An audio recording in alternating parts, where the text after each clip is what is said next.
Google పేలో మీరు amounts send చేయొచ్చు.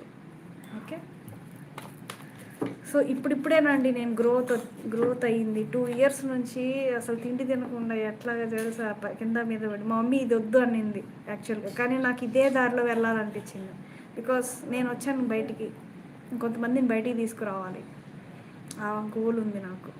వాళ్ళకి ఒక పుష్ ఇస్తే వాళ్ళు ముందుకు వెళ్తారు. ఎందుకు స్టక్ అయిపోవాలి లైఫ్లో, రైట్? వాళ్ళ లైఫ్లో ఎందుకు స్టక్ అవ్వాలి? ఆలోచన వచ్చింది నాకు. నా మైండ్ సెట్టే ఎట్లా చేంజ్ అయిపోతూ ఉండిందో తెలుసా. Literal it is dragging me in to the డిప్రెషన్లోకి లాగుతూ ఉండింది ఆలోచనలు. దాన్ని మార్చుకొని సాధనలాగా చేసా. అబ్బా 1 year పట్టిందండి నాకు. మెడిటేషన్ చేసి చేసి చేసి చేసి మెడిటేషన్ చేయను, ఆలోచనలు కూడా వస్తున్నాయి. మెడిటేషన్ చేసినప్పుడు హీలింగ్ ప్రాసెస్ అది కదా, హీలింగ్ అవుతున్నప్పుడు అన్నీ గుర్తొస్తుంటాయి, అన్నీ వెళ్ళిపోవడానికే వస్తున్నాయి అవి, రైట్? నాకు అర్థమయ్యేది కాదు కదా ఆ టైంలో, హీలింగ్ జర్నీ కదా నాది, అర్థమయ్యేది కాదు, గుర్తు వస్తూ ఉండేది బాగా. అసలు ఏడుపు వస్తే ఏడుపు, నవ్వు వస్తే నవ్వు, అట్లా వచ్చినాయి ఫేజెస్ నాకు బయటికి. లిటరలీ చాలా పిచ్చిగా నవ్వేదాన్ని. ఈ పిల్ల పిచ్చిది అయిపోయిందని అనుకునేది మా మమ్మీ, కానీ అది హీలింగ్ అది.